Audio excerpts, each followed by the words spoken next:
اخواتي واصحابي ازيكم عاملين ايه؟ النهارده ان شاء الله هنكمل تختيم لعبه الان ويك. بس قبل ما نخش على المقطع حابب بس اشرح قصه اللعبه، تمام؟ عشان لعبه الان ويك صراحه لعبه معقده جدا. القصه باختصار ان في بحيره تحتها كيان مظلم، تحتها شر مطلق. البحيره موجوده في مكان اسمه برايت فولز في واشنطن. في عام 1970 في شاعر جه اسمه توماس مع حبيبته اسمها بربياجر، بنوا بيت فوق البحيره تحتها الكيان المظلم. كان الشاعر ده بيكتب قصايده على الطبعه، لكن اكتشف بعد كده ان كل القصايد اللي بيكتبها دي بتتحقق. لكن خاف وحس ان في شيء غريب بيحصل في المكان هنا، وبدا يسال نفسه هو ليه كل ما اكتب حاجه تتحقق. وجي يوم من الايام ابتلعت البحيره زوجته اسمها بربياجر، وهنا الشاعر توماس دخل في حاله اكتئاب وانتكاسه. بعد كده فكر قال لي روح لدكتور نفساني، والدكتور ده صديقه اسمه دكتور هارتمن. طبعا توماس حكى كل حاجه لهارتمن اللي هو الدكتور النفساني، تمام؟ حكى له كل حاجه بتحصل وقال له كل ما اكتب حاجه بتتحقق. الدكتور هارتمن عرف كل قصته وعرف ان البحيره ابتلعت زوجته. الدكتور هارتمن قال له بسيط. الدكتور قال له يا توماس مش انت بتقول لي ان الكتابه بتخلي اي شيء واقعي؟ قال له اه. قال له خلاص ارجع تاني البحيره واكتب عوده بربياجر، تمام؟ وهي هترجع لك تاني. وفعلا راح عند البحيره وكتب عوده زوجة بربياجر. بس هنا بقى حصلت المشكله، هي زوجته رجعت بس ما رجعتش زي ما كانت الاول، رجعت فيها الكيان المظلم ده. والمشكله هنا بقى ان الكيان المظلم رجع على هيئه زوجته، فاهمين؟ يعني الكيان المظلم لبس زوجته، وابتدت بقى تعمل مشاكل، وابتدت بقى تذبح في الناس وتبلع في الناس وتخرب البلده. هنا بقى توماس عرف ان هو جاب خراب للبلده بتاعته. فتوماس قال هنا بقى انا راح عند البحيره واكتب بركان يبتلع البحيره باكملها. وفعلا كتب بركان يبتلع البحيره، وفعلا في بركان كبير ظهر بلع البحيره بالبيت بتاعه. طبعا توماس غرق وبقى تحت في الكيان المظلم هو كمان. واعتقد هنا ان هو كان كاتب برضه بدله غوص، عشان في الجزء الاول لما شفناه كان ببدله غوص، معناها ان هو امن نفسه وكانه عارف ان في غدر هيحصل من البحيره. المهم صاحبنا توماس محبوس في البحيره وزوجته لسه متمثله في الكيان المظلم ده. توماس فكر وقال لازم نقضي على الكيان المظلم ده. طب فكر كده، طب ازاي اقضي عليه وانا اصلا محبوس تحت في الكيان المظلم في البحيره؟ وهنا بقى كتب قصه صاحبنا الان ويك. لما كتب القصه كان الان ويك كان لسه صغير، يعني توماس كان كاتب القصه لالان ويك يخليه ينقذ العالم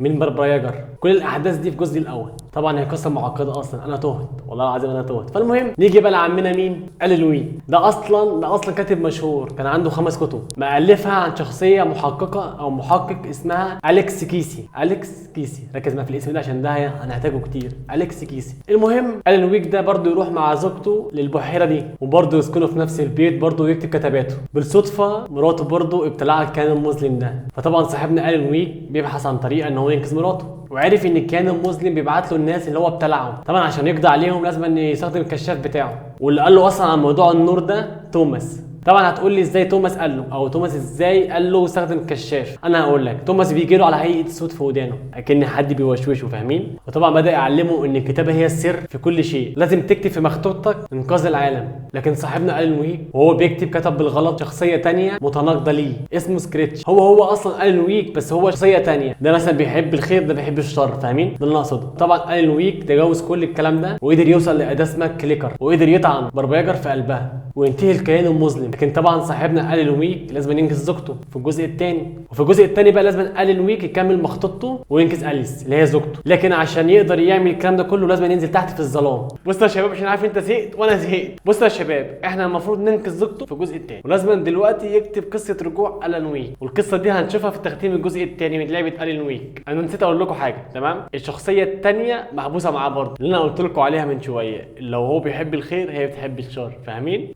يلا بينا نبدا المقطع اخيرا، تمام؟ احنا اخر مره احنا وصلنا هنا وكان مطلوب مني هنا اذهب لموقع القتل المهاجم اكمل طقوس النفق. اوكي المفروض نقف هنا. The plot element I found will drive the story forward. استدعاء الطقوس. اوكي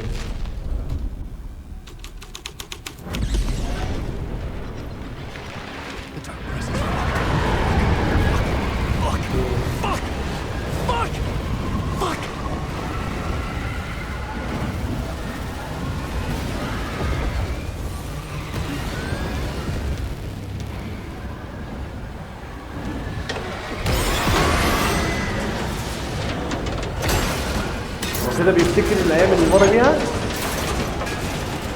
بسرعه وخطوه ما هتموت.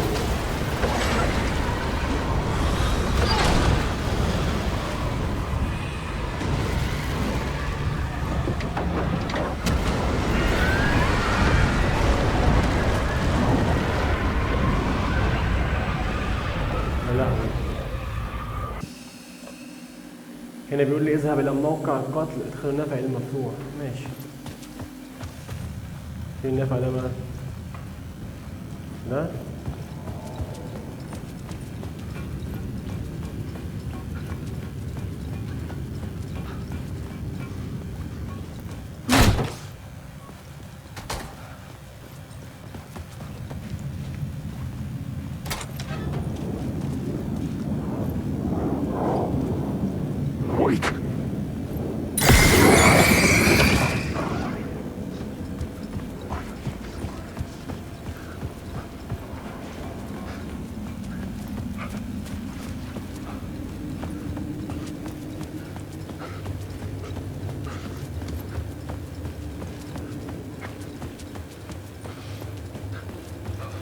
لوحة القصة.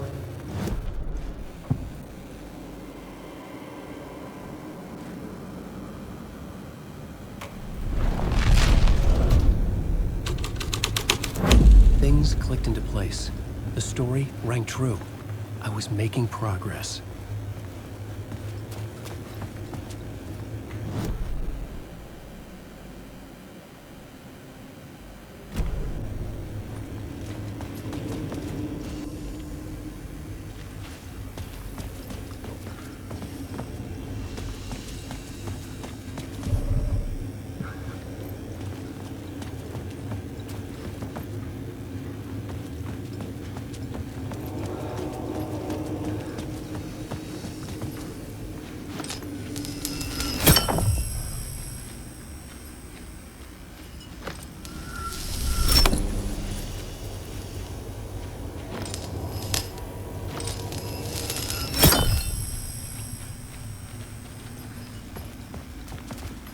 لا لا لا، رجع فين؟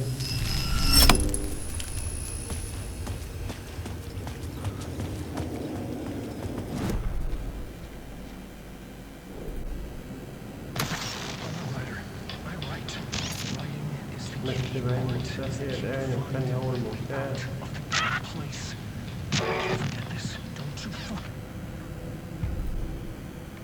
Word is, your research can help me, ma'am. What do you know? There's more than one urban legend about the cult of the word. The murder cult used these tunnels for their ritual sacrifices. They...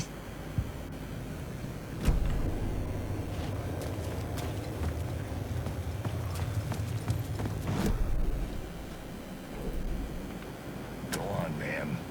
This is where the history of the cult gets genuinely disturbing. The cultists track down the torchbearers living in the tunnels. They lock the poor folks up in a derailed subway car, douse it in gasoline. Charming. It turns into a bit of a ghost story after that. They say the dark smoke from the fire still roams the tunnels searching for new victims to devour. There are no happy endings in this city. This is the ritual to lead you on. The Fed had witnessed. The rain tried to wash away the sins of this city.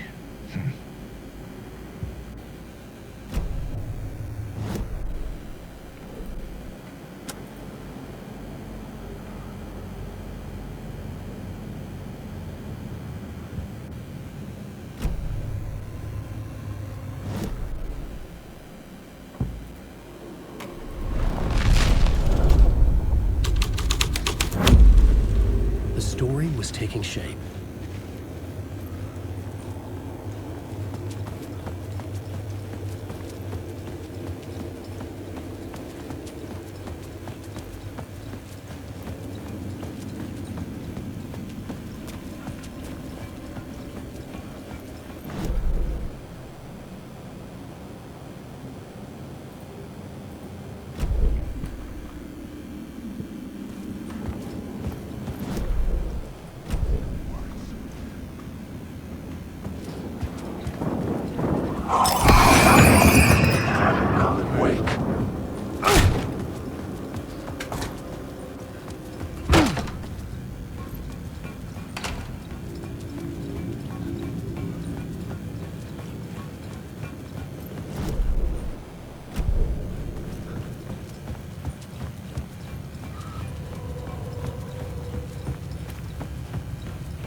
presence.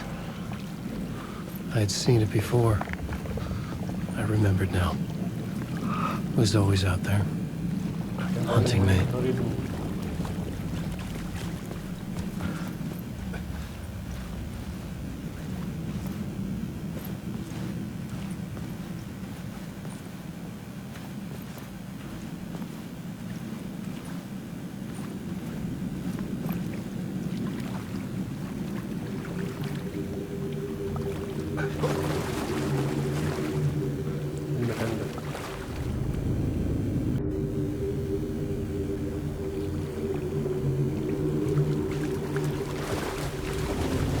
حد نايم هناك.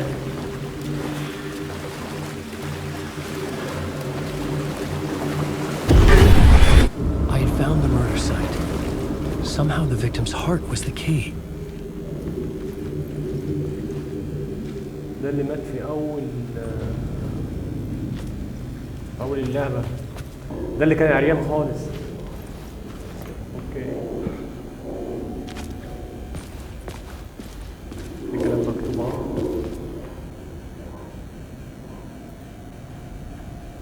طفل الليل كتاب الليل كاتب الفرس الأول الليل الثالث مفتوح قائد الظلام. حاسس إني بقول تعويذة والله. ماشي ما علينا.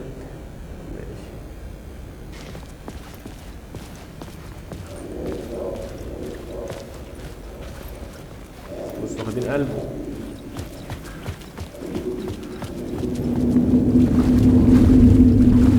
هو طالما هو التاني عند مكان القتل يبقى اكيد في حاجة لازم ناخدها أو اهو قلبه اهو.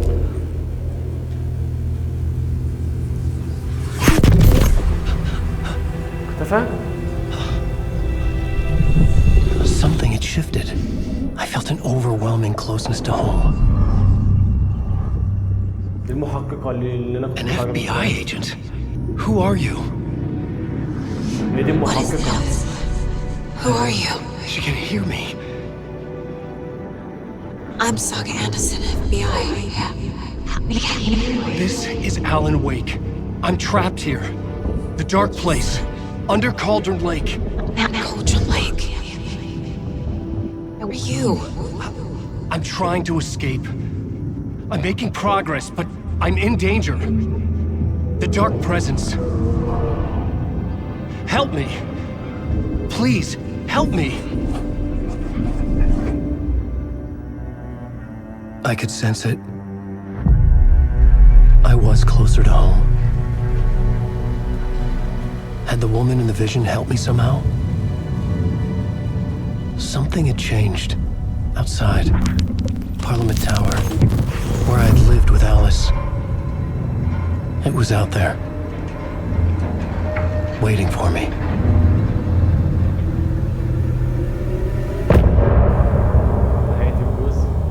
كده بيقول لي هنا في هدفين. بيقول لي ابحث عن أليس اللي هي مراته. تاني هدف بيقول لي ابحث عن برج اسمه برناميل في شقة فيه هناك لازم تخشها تقريبا حاجة زي كده يعني. تمام اوكي. احنا كنا جايين ازاي بقى؟ دي تقريبا اتفتحت.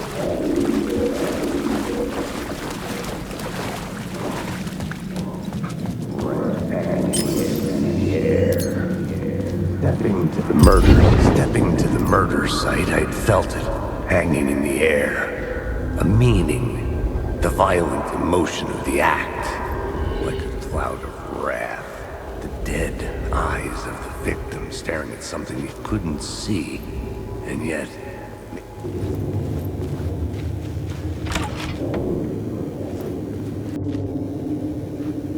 تعالى نبحث عن كيسي ونشوف الشقة دي فين.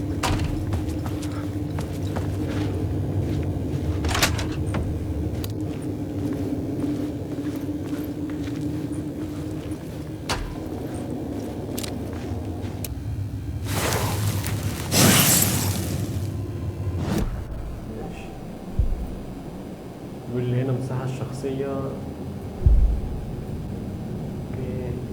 في حاجة تانية ممكن نزودها. كلمات الحرب. ماشي. كلمات المطبوعة. حاجة تانية ممكن نعملها؟ لا شكرا.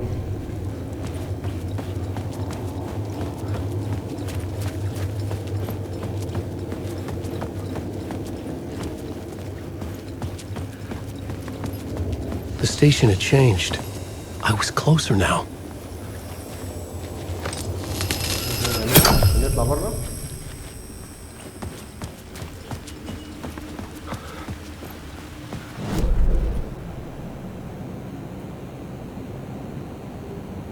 حط الباركور مشهد مثلا الهمر.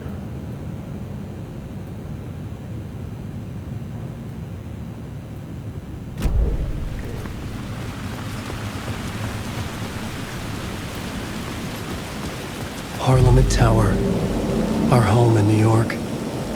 Was I really this close to being home? Going up to our apartment? Would I be home? Or was this just an echo of the real thing? Even then, the murder site had brought me one step closer to escape.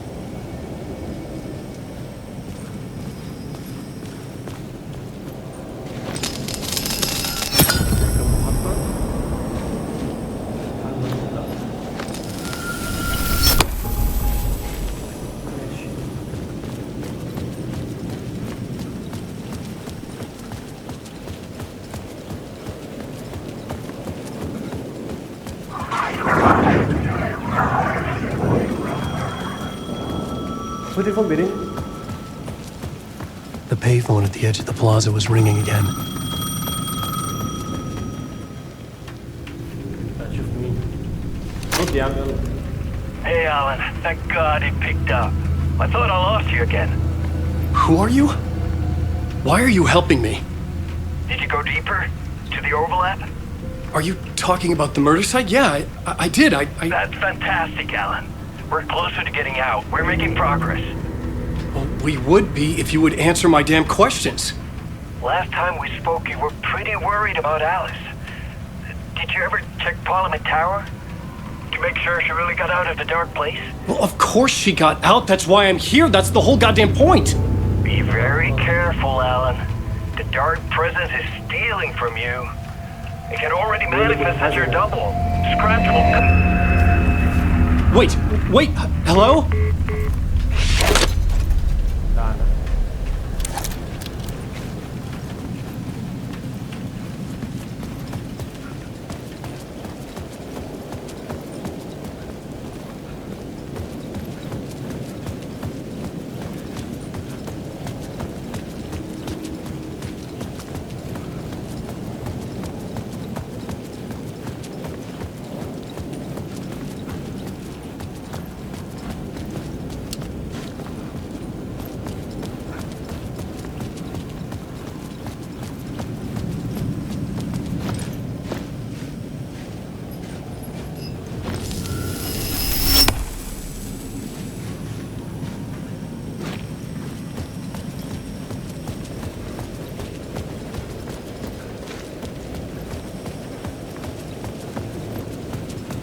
نروح عند البورد.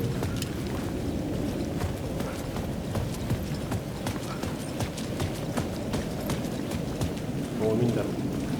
Time loses meaning here. How long have I been trying to escape? Long enough for Alice to think I'm dead.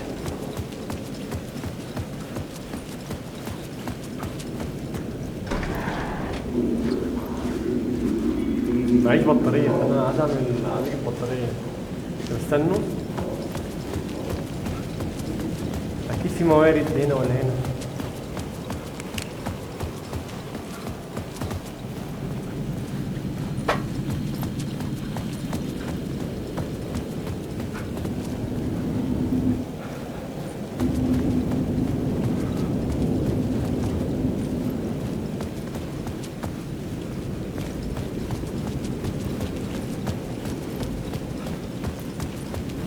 والمكان ده أنا أول مرة أشوفه.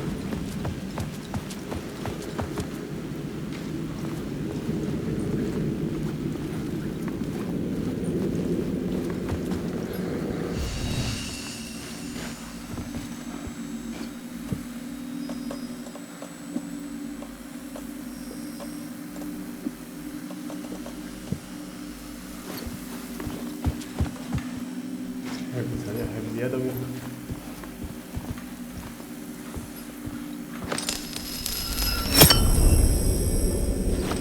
لا ارجع تاني. مفيش مكان هنا. مفيش هنا قصدي موارد. احنا عايزين بطارية.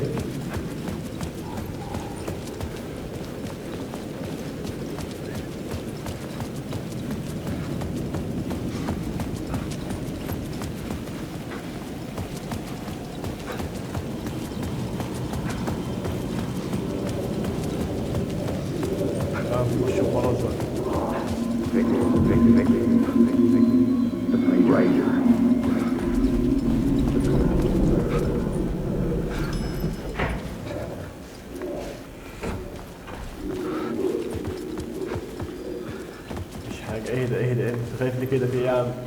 ايه ده؟ هنطلع البرج.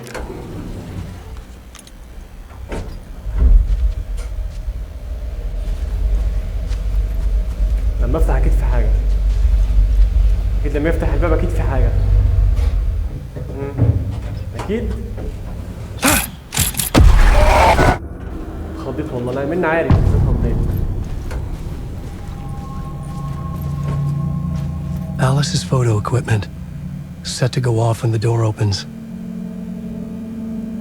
دي الحاجات الخاصة بمراته أليس. اوكي. نستكشف المكان. Get out! Leave me alone! Alice! Alice! هي فين؟ Alice. This is a photo of Scratch. How did Alice get this? Is he stalking her? هل يتعقبها؟ يبحث عن أليس لسه. ممكن تبقى هنا؟ This is the door to my study, where I wrote my books. This symbol wasn't here before.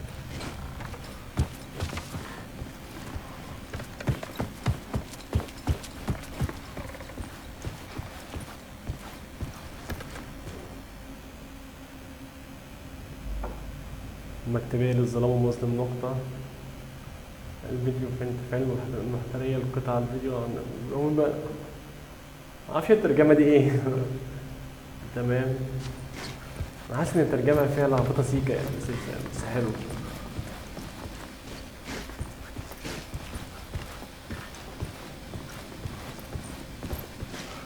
في كتابة هنا الجزء الأول. Part 1. What was Alice working on? والذي كانت تعمل على ماذا كانت تفعل أليس؟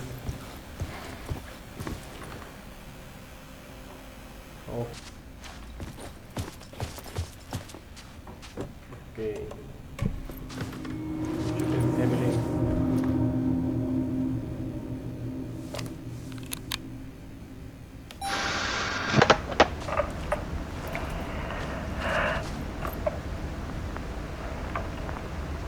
When I was younger, photography was everything to me.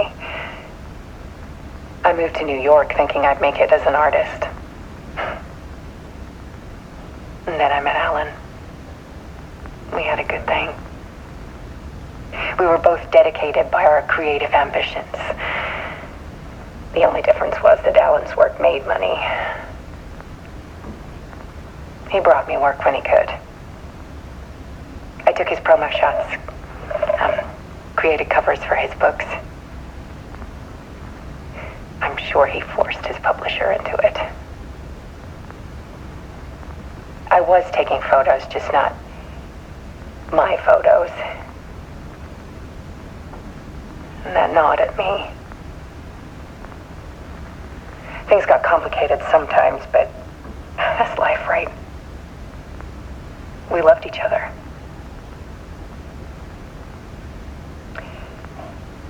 Then Allan hit a block. I brought out a meaner side of him. One I didn't like. I set up a trip to see a doctor in Washington. I didn't tell him until we got there. We argued. Things went wrong. And he was just gone. Drowned, allegedly. Easy for people to think it was my fault. Hell, I do too sometimes.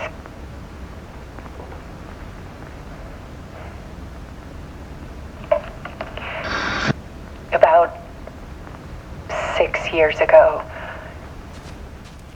I started hearing noises in the night. Typewriter keys clacking.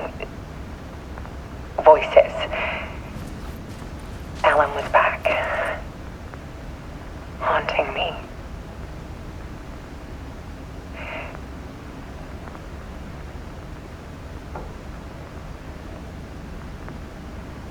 Then it got violent. It was Allan. And yet, it was a monster.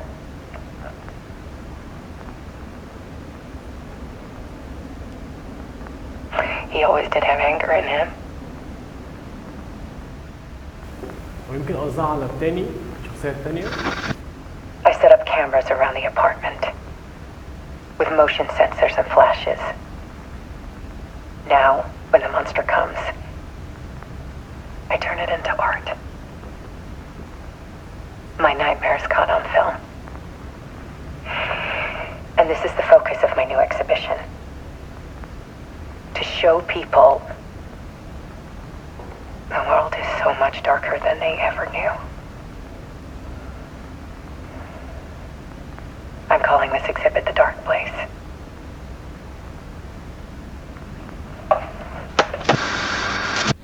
Alice. Scratch was terrorizing her. Why?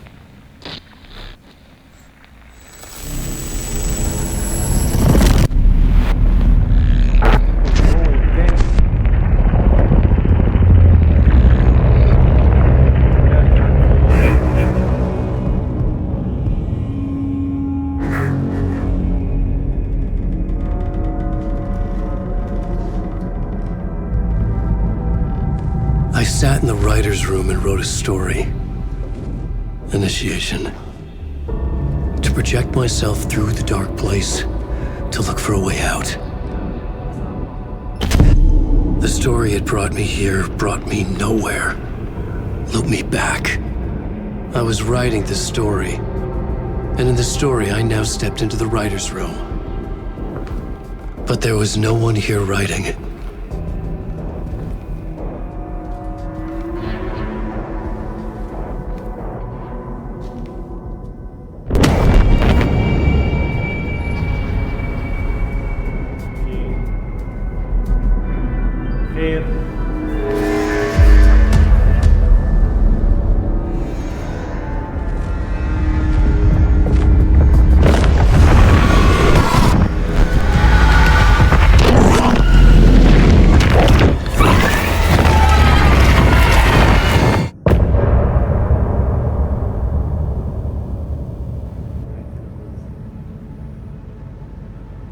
وبكده يا شباب كنا وصلنا لاخر مقطعنا. تمام، اشتركوا في القناه، فعل زر الجرس، اهم حاجه اللايك. سلام يا رجاله.